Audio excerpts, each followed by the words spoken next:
Je vous propose maintenant d'accueillir Xavier Piéchazic, qui est président du directoire de RTE, pour un discours prospectif sur le mix énergétique, effectivement, et comme cela a été déjà à de nombreuses reprises ce matin évoqué, la place de l'éolien et des technologies éoliennes dans le mix et ses implications. Je vous propose d'accueillir, comme il se doit, Monsieur Piéchazic, donc président du directoire de RTE.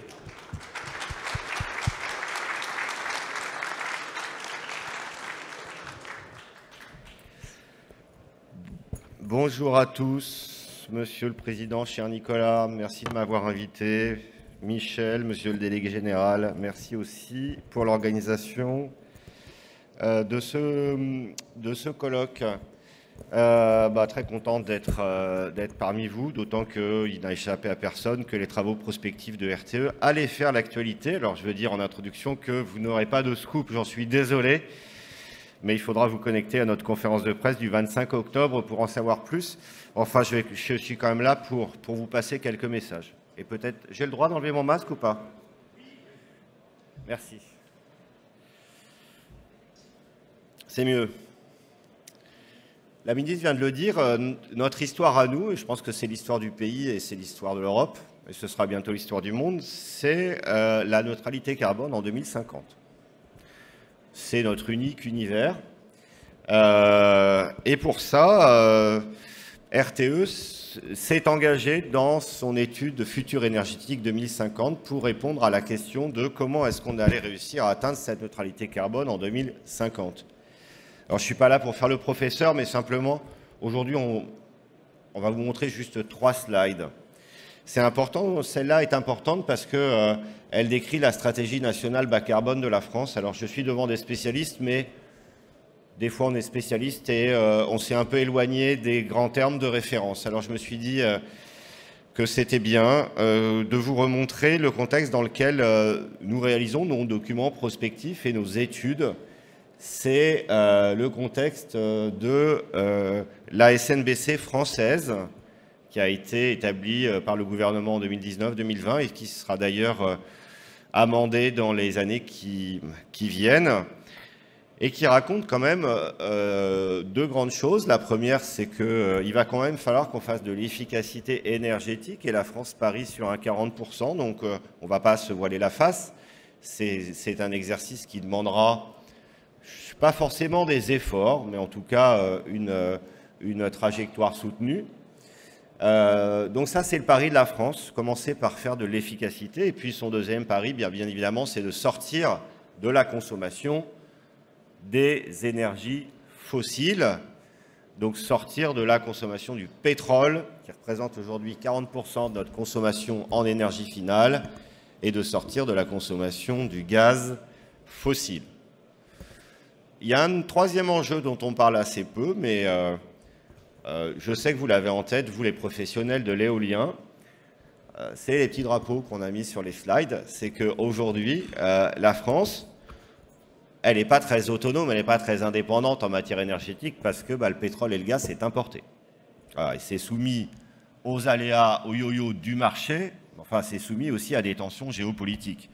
Et un des enjeux supplémentaires de la neutralité carbone, c'est un enjeu pour le pays d'autonomie, parce que, bien évidemment, dès lors qu'on se déleste de ces importations, on se sent quand même plus libre dans la manière dont on produit notre énergie, et c'est bien évidemment un des enjeux français. Alors RTE, du coup, il se retrouve devant le défi de devoir répondre à la question. L'électricité en 2050, ça va être 60%, entre 55 et 60%. On a mis des chiffres arrondis. On va pas détailler ça. C'est de se demander comment finalement l'électricité, qui aujourd'hui ne représente que 25% de la consommation d'énergie finale, va passer à 55 à 60%. Et donc la France va devoir produire plus, parce qu'elle consommera plus, et elle consommera plus parce qu'on aura électrifié des usages. Et l'exemple que tout le monde connaît, c'est l'exemple de la mobilité individuelle. On sort de la voiture au pétrole et on rentre dans la mobilité électrique. Alors, on va faire un rapport qui va être savant, qui sera technique. J'espère que vous le lirez avec attention. Il se comportera 2 tomes, un premier tome le 25 octobre et un deuxième tome au début de l'année 2022. Et ça va être un rapport sans concession sur les enjeux et les exigences que les trajectoires en production d'énergie sous-jacentes à ce que je vous montre là supposent. Et je veux redire devant vous, parce que je sais qu'il y a beaucoup de polémiques. Alors vous subissez les polémiques sur les énergies renouvelables, mais donc RTE n'est pas non plus un être abstrait. Je veux redire que dans l'ADN de RTE, il y a l'absence de parti pris technologique. Et je veux le redire devant vous, c'est important que vous le réentendiez. Nous n'avons pas de parti pris technologique. Nous ne sommes pas spécialement amoureux des énergies renouvelables, pas spécialement du nucléaire. Ce que nous faisons, nous, c'est éclairer, documenter le débat public pour qu'il y ait des décisions publiques. On prend les choses à plat, on les renseigne, on les documente, et bien évidemment, on fait en sorte que ce qu'on va produire et ce qui sera donc à votre disposition puisse faire progresser le débat. Et le sous-jacent, ce n'est pas que le débat, c'est de faire progresser les filières. Parce qu'il y a un deuxième enjeu dans les approches que nous avons retenues, c'est que derrière ce mix de production de demain, il y a des filières, il y a vous, il y a beaucoup d'emplois, je sais que vous en créez énormément, et c'est bien. Il y a beaucoup d'emplois directs, il y a beaucoup d'emplois indirects, il y a beaucoup d'emplois induits, en gros il y a de la croissance. Et on intègre ces enjeux de croissance dans les travaux que nous faisons. Puis la dernière chose que je peux vous dire en introduction, c'est que nous ne travaillons pas sur des scénarios qui simuleraient une France qui s'écrase ou qui décroît. Certains peuvent l'envisager. Ce n'est pas dans nos modèles. Voilà. Nous avons, j'y reviendrai, des scénarios de sobriété, mais ce n'est pas une sobriété qui suppose une société de privation. Ça, c'est des choses qu'on évacue parce qu'on estime que les conditions de température et de pression ne sont pas réunies pour qu'on évoque des sociétés de privation en France et en Europe. Voilà ce que je pouvais vous dire autour de la stratégie bas carbone. Donc ça, c'est notre univers et c'est autour de ces grands ordres de grandeur qu'on publiera nos résultats le 25 octobre qui vient. Alors, petit zoom sur la question de la consommation parce que ça fait polémique. On l'entend dans la presse, sur les réseaux sociaux. Et donc, je reviens sur ce que je viens de dire. Nous avons retenu le scénario central, un scénario central à 650 TWh de consommation d'électricité en France par an. Alors, on me dit souvent qu'il ne faut pas que je cite le mot gigawatt et térawattheure dans les colloques parce que c'est difficilement accessible. Mais enfin, là, aujourd'hui, j'en profite puisque, normalement, je suis devant un public conquis. Voilà, alors je vais pas me retenir. Et vous avez devant vous la manière dont on a pris des questions de consommation en 2050. Donc, on a retenu la référence de 650 TWh, 648 exactement. Ce n'est pas la SNBC française exactement. Hein, c'est une trajectoire de consommation que nous avons redressée parce que nous avons trouvé dans la documentation gouvernementale quelques implicites qui ne nous convenaient pas. Et donc nous avons décidé, ça c'est la liberté de RTE, de prendre comme scénario central un scénario à 650 TWh en 2050.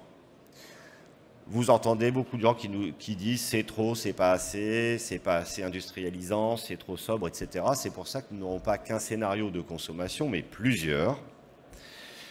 Un de sobriété, je l'ai dit tout à l'heure, qui n'est pas encore une société qui collapse, hein, c'est une société qui fait des efforts de sobriété et qui implique des gestes citoyens et un changement de la vie privée conséquent pour faire des économies de consommation d'électricité, mais on n'est pas encore dans un monde de la décroissance. Et puis nous testerons un certain nombre d'autres variantes de consommation, et ça vous concerne aussi, parce que la France, elle peut grandir de manière assez différente d'ici 2050. Et en gros, si vous deviez retenir un ordre de grandeur, nous testerons dès le 25 octobre un scénario dit de réindustrialisation ou de forte production d'hydrogène qui revient en térawattheure au même, c'est-à-dire à 750 térawattheures par an de consommation en 2050. S'il fallait retenir quelque chose, scénario central de consommation de RTE 650, un scénario sobriété à moins 100, donc 550, un scénario réindustrialisation ou hydrogène plus, 750. Voilà le contexte dans lequel on va travailler. Alors une fois qu'on a posé ces termes de la consommation, et vous allez voir qu'ils sont absolument capitaux dans le débat, il y a beaucoup de choses qui se joueront sur la consommation, et peut-être même plus sur la consommation que sur les modes de production d'ailleurs. C'est pour ça que je prends le temps de vous en parler, parce que vous aurez en tant que professionnel votre mot à dire sur les trajectoires de consommation et d'électrification. Bien évidemment, une fois qu'on est au clair sur différents chemins possibles de consommation de la France, on se demande, bien évidemment, comment est-ce qu'on va produire toute cette électricité. Et nous avons mis sur la table 6 scénarios de mix électrique qu'on va vous montrer là-dessus. Et comme on est au colloque de l'éolien, on avait un petit encadré rouge pour que l'éolien se repère dans cette affaire. Alors, ces 6 scénarios, on ne les a pas inventés un beau matin en ayant une vision. Ces 6 scénarios, ils sont issus de 2 ans de concertation. 2 ans de concertation conduite par nous, avec l'ensemble des parties prenantes, dont vous, qui pendant 2 ans ont discuté de toutes les hypothèses qu'il fallait retenir lorsqu'on faisait une étude prospective comme ça. Et dans cette concertation, on a construit 6 scénarios assez contrastés. Et ce que je veux vous dire, ce que je dis assez souvent, c'est qu'on n'a pas pris ces scénarios parce qu'on avait envie. Ces 6 scénarios, ils représentent les tendances de la société française. Alors bien évidemment, il ne vous a pas échappé, vous qui faites de l'éolien, que la société française est assez contrastée dans ses opinions sur la question des énergies renouvelables et du nucléaire. C'est la raison pour laquelle nos scénarios sont contrastés sur ces sujets-là. Et bien évidemment, j'assume le fait que ces scénarios représentent une sorte de spectre des avis qu'on trouve dans la société française. Donc ça représente finalement le débat qui se développe en ce moment, notamment dans la presse.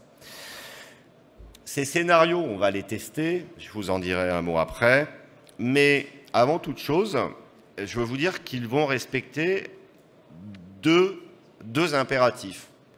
Le premier, c'est que tous ces scénarios et la manière dont on va les comparer, ils respectent la sécurité d'approvisionnement du pays. Le métier de RTE, c'est de garantir la sécurité d'approvisionnement.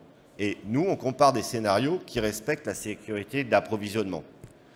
Je vous dis ça pour évacuer, bien évidemment, les commentaires qui arrivent déjà et qui ne manqueront pas d'arriver en disant « Ah oui, mais si on fait tel mix électrique, ça ne peut pas garantir la sécurité d'approvisionnement du pays. » Non.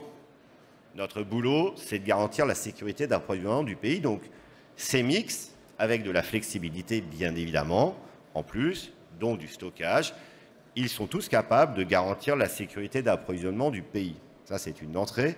La deuxième entrée, le deuxième impératif, c'est que, bien évidemment, ces mix électriques qui sont conçus pour atteindre la neutralité carbone de la France en 2050, puisque je vous ai dit tout à l'heure que c'était dans le monde dans lequel on se déployait. Et on va comparer ces 6 mix de production dans une sorte de cadran à 4 critères. On va les comparer d'un point de vue technologique. Et vous savez qu'on a commencé cette affaire en publiant un rapport avec l'AIE il y a quelques mois. J'y reviendrai peut-être 2 secondes tout à l'heure. Donc on va discuter la faisabilité technologique de ces scénarios. On va les comparer du point de vue économique. On va les comparer du point de vue environnemental, en bilan matière, en analyse du cycle de vie, en ressources rares, en bilan CO2 bien évidemment, et aussi en empreinte sur le territoire. Et on va enfin les discuter d'un point de vue social et sociétal, puisque tous les scénarios n'ont pas le même impact sur la manière dont la société française peut fonctionner. Et pour que je sois clair, je vais être encore plus clair, vous qui faites de l'éolien, vous savez ce qu'est la variabilité et la flexibilité que ça suppose derrière. Des mix avec peu de stockage et beaucoup de production d'énergie variable supposent une grande flexibilité de la consommation chez nos concitoyens et chez nous. Et bien évidemment, cette flexibilité, elle peut être discutée. Il n'est pas évident que tous les Français soient aptes et tolèrent une très grande flexibilité de la consommation. Alors, il y en a une que tout le monde connaît, la flexibilité de la consommation et qui est très bien tolérée, c'est que pour ceux qui ont un ballon d'eau chaude, souvent ils reçoivent un signal dans la nuit qui chauffe leur ballon d'eau chaude et qui permet de soutirer de l'électricité la nuit plutôt que le jour. Ça, c'est de la flexibilité de consommation qui existe déjà. Bon, enfin, dans les univers dans lesquels on est, ce n'est pas de cette flexibilité-là dont on parle, c'est une beaucoup plus grande flexibilité, donc plus profonde. Et donc, ce qu'on problématisera, c'est finalement quel niveau d'intrusion on a besoin d'avoir dans les process des industriels, dans les établissements tertiaires et chez les particuliers pour garantir ces flexibilités de consommation. Alors, bien évidemment, un des grands scoops de notre étude du 25, ce sera la comparaison économique de ces scénarios en coût complet. Et parce que je suis devant des professionnels, je vous parle un peu de méthode. Donc nous travaillons en coûts complets qui sont annualisés. Nous comptons tout, la production, l'exploitation, la reconversion, le démantèlement, la gestion des déchets, les OPEX, les CAPEX, les coûts fixes, les coûts variables sur l'ensemble des filières. Et j'en profite pour remercier l'AFE pour le boulot qu'elle a fait avec nous pour essayer de faire en sorte qu'on arrive à objectiver ces coûts. Et pour que tout le monde comprenne, et pour sortir du débat que moi je trouve stérile dans est-ce qu'un mégawattheure produit par une éolienne ou par une centrale nucléaire c'est moins cher ou c'est plus cher, on est d'accord pour dire que ce débat n'a pas de sens, puisque ce qui porte sur le consommateur, ce n'est pas le coût de l'éolienne, c'est le coût du système électrique. Et le système électrique, ce n'est pas que l'appareil de production. Le système électrique, c'est 3 grands coûts. Le coût de l'appareil de production, bien évidemment. Le coût des flexibilités que cet appareil de production justifie. Donc les flexibilités, c'est quoi? C'est des interconnexions avec les pays d'à côté. C'est du stockage statique, stationnaire. C'est d'utilisation de l'hydrogène demain dans des centrales thermiques. C'est de la flexibilité de consommation, comme je l'ai dit tout à l'heure. Il y a toute une palette de flexibilité. Donc c'est la deuxième chose qu'on compte. On compte l'appareil de production et on compte aussi le coût des flexibilités. Parce que je vous l'ai dit, on garantit la sécurité d'approvisionnement. Donc il y aura des flexibilités. Et puis enfin, on compte tous les coûts réseau. Les coûts réseau de transport, que je représente, et les coûts de réseau de distribution. Je sais que vous recevez Christian Buchel tout à l'heure. Il m'a fait un petit SMS en arrivant. Vous le saluerez de ma part. Et donc, nous ferons une comparaison en coût complet. Et je vais insister là-dessus parce que je pense que c'est important qu'on ait le relais des professionnels que vous êtes. Il est important qu'on arrive à faire la pédagogie sur les questions de coûts. Il faut qu'on arrive à discuter de coûts complets et non pas du mégawattheure produit qui n'a aucun sens dans un système électrique. Une éolienne pas raccordée, ça n'a aucun sens. Beaucoup d'énergie variable sans flexibilité, ça n'a aucun sens. Et de toute façon, il faut du réseau. Et ce réseau, il faudra le financer. Voilà. Donc, je me permets d'insister là-dessus pour que ce soit clair entre nous. Alors, il y a quand même un grand enseignement sur les 6 scénarios qu'on étudie et que ça, c'est pas un scoop, c'est que la France a besoin d'un socle d'énergie renouvelable en 2050. Ça, ce document est public, donc je ne vous le dévoile pas aujourd'hui. C'est quelque chose que j'ai déjà dit. La France a besoin d'un socle d'énergie renouvelable en 2050, même si le pays décidait de relancer massivement un programme électronucléaire de 3e génération. Et ce socle, on l'a dimensionné, il est sous vos yeux dans la colonne de droite. De l'ordre de 45 gigawatts d'éolien terrestre, un peu plus de gigawatts d'éolien offshore, et de l'ordre de 70 gigawatts de solaire. Ce sera notre socle. On peut décider qu'on ne le fait pas. Mais dans cette hypothèse, on ne fera pas la neutralité carbone en 2050. Voilà. Alors, vous êtes des professionnels de l'éolien, la ministre vous l'a dit tout à l'heure, du coup, ça va vous obliger.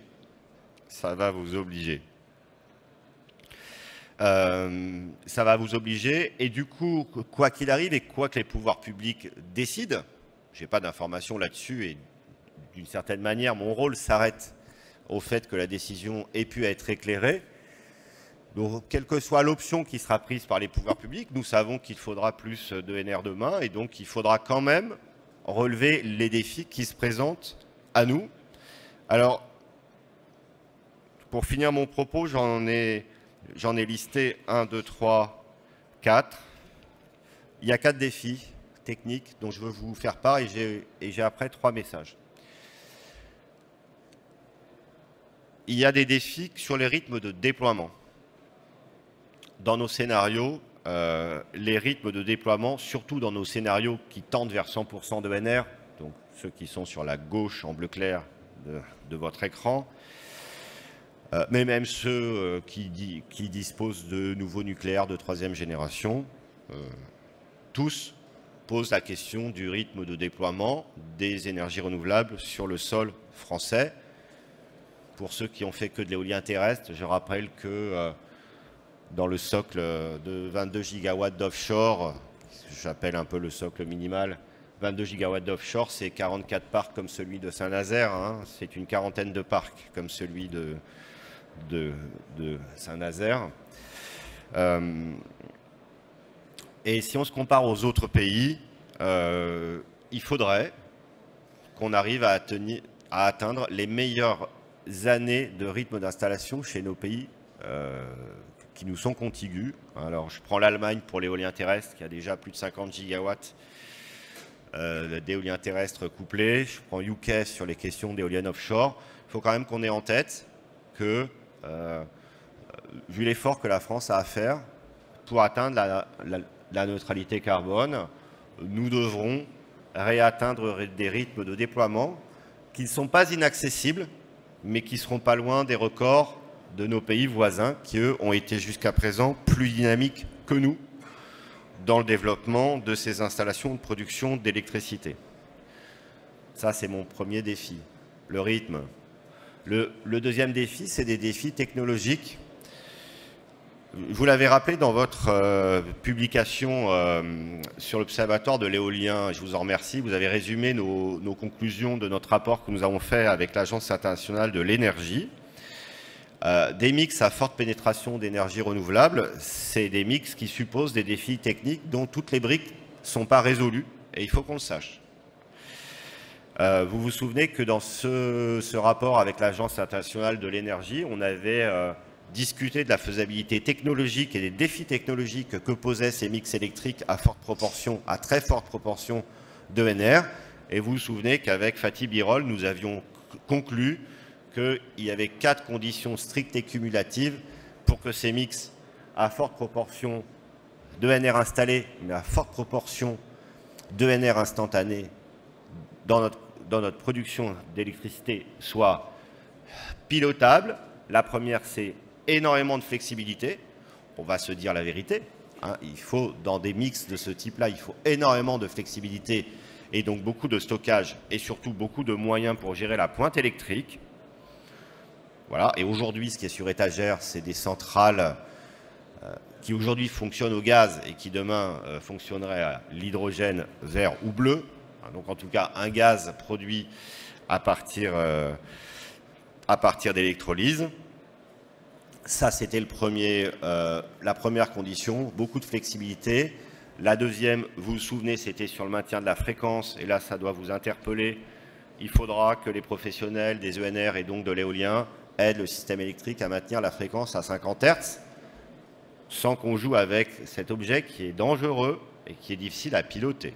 Voilà, donc c'était le deuxième objet, développer l'électronique de puissance, trouver des solutions techniques pour que l'éolien participe au maintien de la fréquence qui, comme vous le savez, jusqu'à présent, est maintenu par les machines tournantes.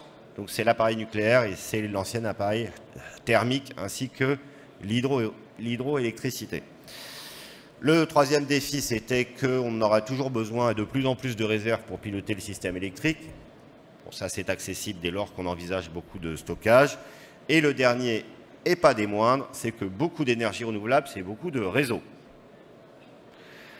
Et donc, développer les énergies renouvelables, c'est développer les réseaux. Donc, c'est gourmand en CAPEX et c'est gourmand en paysage aussi, parce que le réseau, en tout cas pour le transport d'électricité, c'est souvent des pylônes. Le troisième défi, c'est que moi, je vais attirer votre attention sur le fait que dès maintenant, on a besoin de votre collaboration technique et technologique pour que vous nous aidiez à piloter le système électrique. L'éolien a fait un beau score l'an dernier, 40 TWh, troisième source de production d'énergie en France. C'était une année un peu exceptionnelle, mais enfin, de toute façon, vu le rythme de déploiement, il n'y a pas de raison que cette croissance cesse. Moi, je veux vous passer le message qu'il vous revient aussi de réfléchir à des solutions avec nous, bien évidemment, si vous le souhaitez, pour faciliter l'insertion de l'éolien dans le système électrique. C'est pas un jeu d'enfant, vous le savez très bien. Et nous avons des défis. Il y en a un que j'ai cité, c'est le développement de l'électronique de puissance sur les questions de fréquence.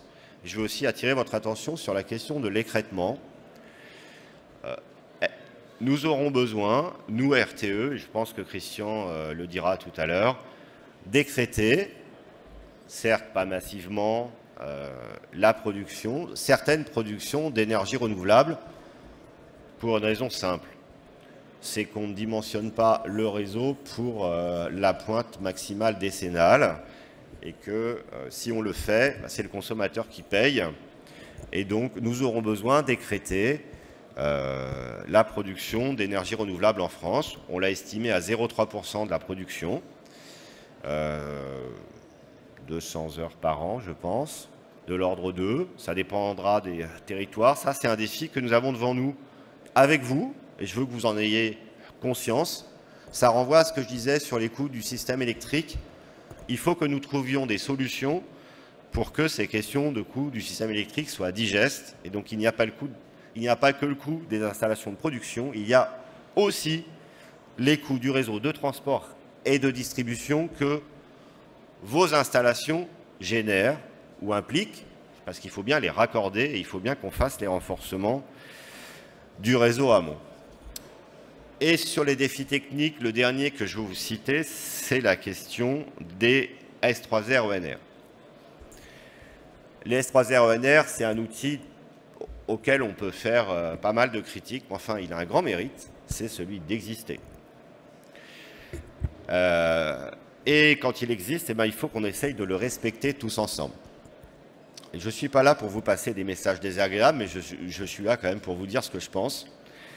Et il n'est pas raisonnable que nous passions 2 ans, 3 ans de concertation à concevoir des S3R ENR. Certes, c'est toujours trop lent, certes, on se plaint toujours de l'administration française à ce que tout ça donc, avance vite, mais enfin, quand les S3R existent, tant mieux. Et moi, je veux attirer votre attention sur le fait que ces S3R, si on passe 2 ans à les concerter, il faut les respecter. Hein. Le fait qu'il y a encore, alors de moins en moins, des freeriders qui perturbent le système et la concertation, et en fait qui viennent de manière orthogonale à la concertation qu'on a réussi à conduire sur les S3R ENR. Non seulement ça ne nous arrange pas nous, mais on pourrait dire on est un service public, on est là pour que ça ne nous arrange pas. Enfin, je ne crois pas que ça fasse de la pub à l'éolien non plus, de ne pas se placer dans l'esprit des concertations qu'on arrive à développer dans les territoires et qui, je dois le dire, et malgré les polémiques, dans l'ensemble, se passent particulièrement bien. Donc, ne contournons pas les S3R ENR, ils ont leurs qualités, ils ont leurs défauts, ils ont quand même le mérite d'être là et vous permettre à vous d'avoir des raccordements sur des postes électriques que nous savons construire dans les temps. Je vais finir par 3 messages parce que vous allez me trouver sinon trop long. Le premier message, il était sous-jacent à tout ce que j'ai dit. Il faut qu'on pense ensemble au pouvoir d'achat des Français. la transition énergétique, ce n'est pas quelque chose de gratuit.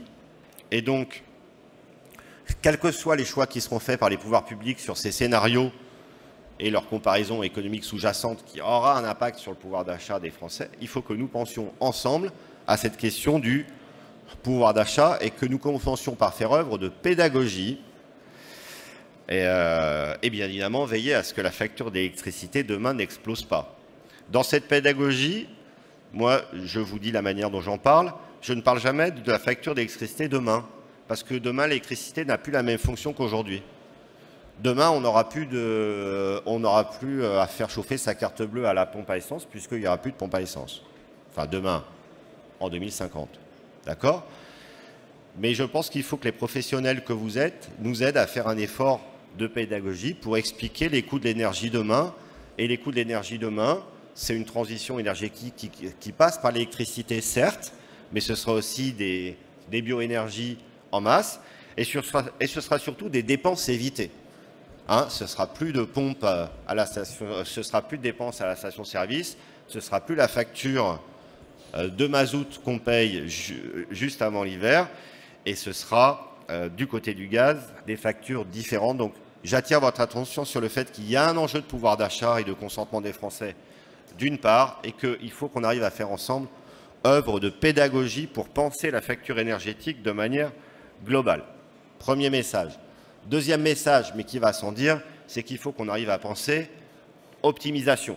Nous le faisons, nous, sur le réseau de transport pour notre infrastructure. Il faut, je le crois, que les professionnels pensent optimisation, et notamment au moment où certains parcs arrivent en fin de vie, développer le repowering, discute, le cas échéant, de faire baisser le nombre de mâts. En tout cas, posons-nous la question de la manière dont ces investissements, au moment où on les renouvelle, peuvent nous donner plus de rendement et donc optimiser aussi la facture des Français et le coût du système électrique. Et puis,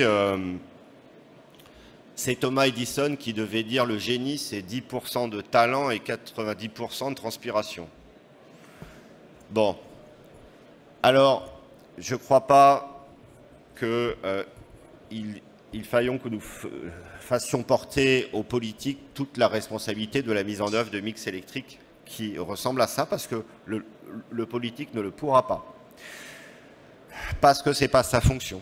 Une fois que des orientations seront prises, ce sera une affaire de transpiration. Et l'affaire de transpiration, elle me revient, bien évidemment, mais elle vous revient. Et comme l'a dit la ministre tout à l'heure, je veux attirer votre attention sur la manière dont nous transpirons ensemble et votre capacité à bien insérer votre appareil de production d'électricité dans les territoires. C'est à ce prix que les mix électriques qui sont là seront accessibles. Si nous ne faisons pas ça et si vous ne faites pas ça, nous n'y arriverons pas.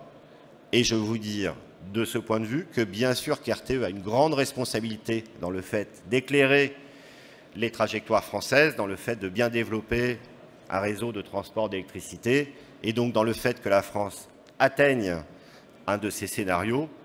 Vous avez aussi une grosse responsabilité dans la capacité de la France, une fois qu'elle aura choisi un de ces chemins, dans la capacité de la France à ce que ces volumes d'énergie renouvelable soient possibles.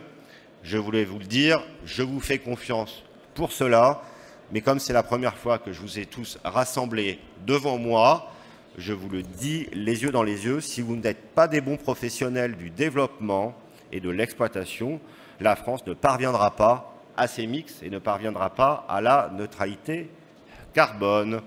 Voilà, chers amis, je suis à votre disposition pour répondre à vos questions et sollicitations.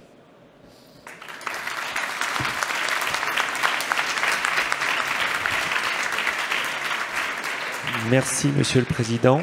Effectivement, quelques questions. Oui, bonjour, Monsieur le Président. Jean-Yves Grandidier, Société Valorem. Merci pour cet exposé de ce qui, en avance de phase, là, des enjeux des scénarios que vous allez traiter. Il y a un point que vous n'avez pas du tout abordé, On voit dans la slide que vous venez de projeter qu'on va avoir un mix essentiellement avec des énergies renouvelables flux et du nucléaire, qui sera un mix avec un coût marginal de production extrêmement faible. Vous n'avez pas du tout abordé la question du market design de l'électricité.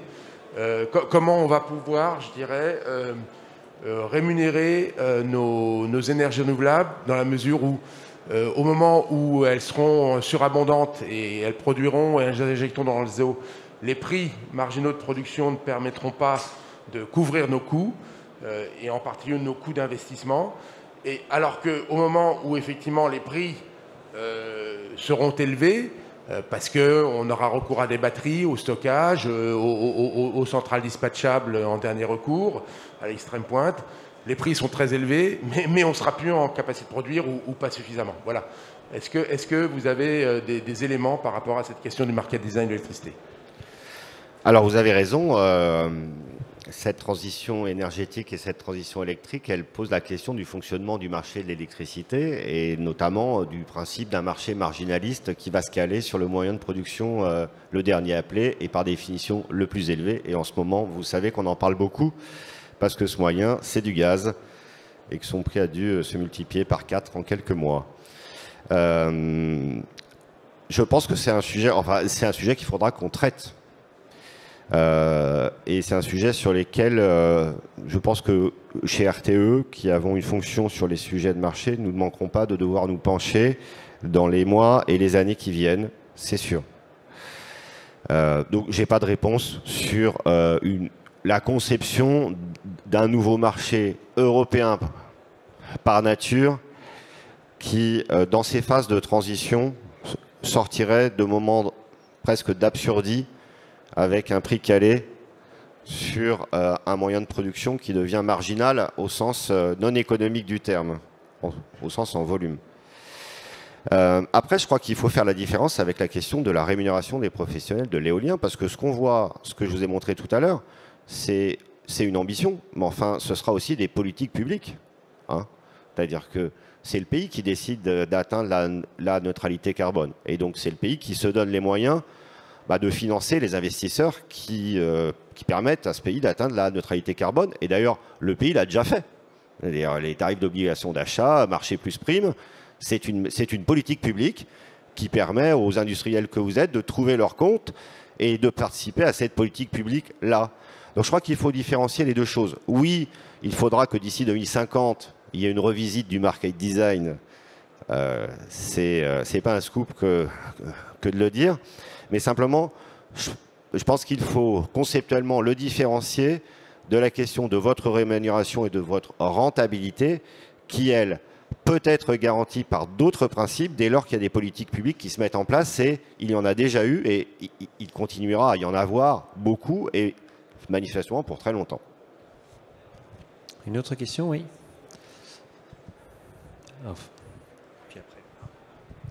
Monsieur le Président, merci pour votre exposé. Une question sur les S3REnR. Vous avez appelé la filière à respecter le S3REnR après une longue concertation, c'est important, et que les freeriders disparaissaient, c'est bien. Du côté des producteurs, tout de même... C'était moins. Moins. Il en reste. Oui, mais du côté des producteurs, il faut assurer les autres planifications, les SRADET, les documents d'urbanisme en particulier. Est-ce que vous seriez pour pousser, à partir du moment où on a un objectif de neutralité à carbone et des scénarios qui seront arrêtés par le politique dans la nouvelle PPE, il faudrait quand même avoir une seule planification. C'est-à-dire le S3REnR, il est déterminant dans cette planification du développement. Et à partir du moment où vous nous dites aussi que le coût réseau sera déterminant naturellement. Donc la vraie planification, c'est celle-là. Et en intégrant bien sûr les territoires, mais je crois qu'on aurait besoin d'une seule planification. Bon, moi je suis président d'RTE, je ne veux pas sortir de mon rôle, et donc je ne souhaite pas faire de commentaires sur la manière dont les pouvoirs publics font évoluer ces parties du droit. Simplement, il ne faut pas...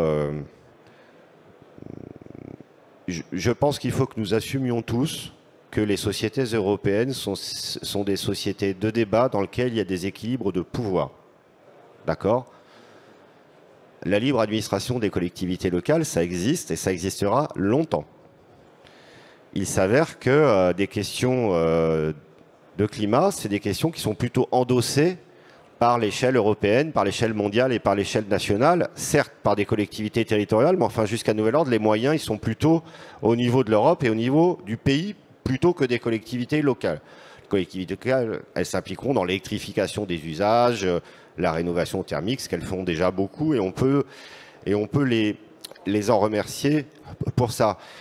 Je ne crois pas que ce soit raisonnable d'imaginer un système de planification unifié qui alignera toujours les objectifs européens, les objectifs nationaux, les objectifs de chaque niveau de collectivité territoriale dans une planification pure et parfaite qui alignerait le droit de l'urbanisme, de l'énergie, etc.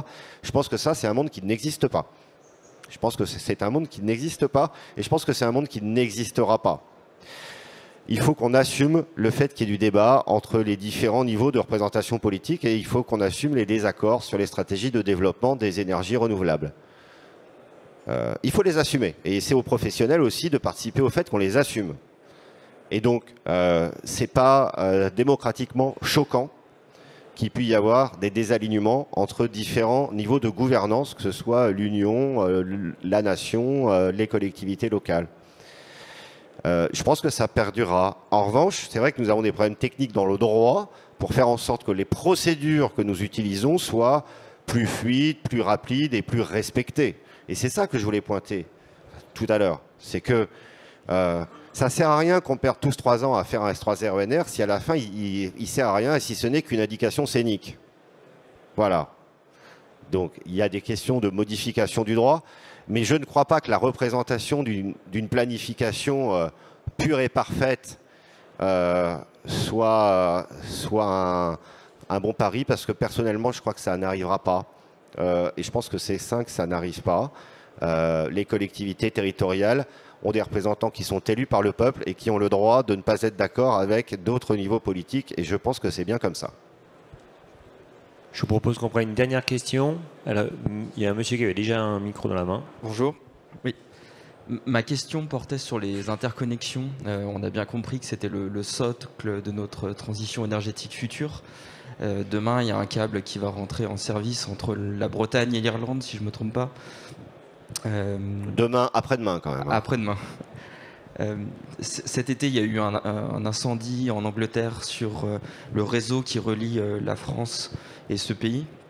Une critique a été émise par un certain Jean-Marc, professeur à l'école des mines, avec un prénom d'origine polonaise qui m'échappe, sur le risque que représenterait le déploiement de nouvelles infrastructures d'interconnexion dans notre transition énergétique de demain. Qu'est-ce que vous pouvez répondre à ce genre de critique ? Bon, je peux répondre que moi aussi j'ai un nom polonais. Première réponse. Deuxième réponse, nous avons besoin d'interconnecter les pays en Europe pour assurer la sécurité d'approvisionnement. Voilà. Notre métier, c'est la sécurité d'approvisionnement.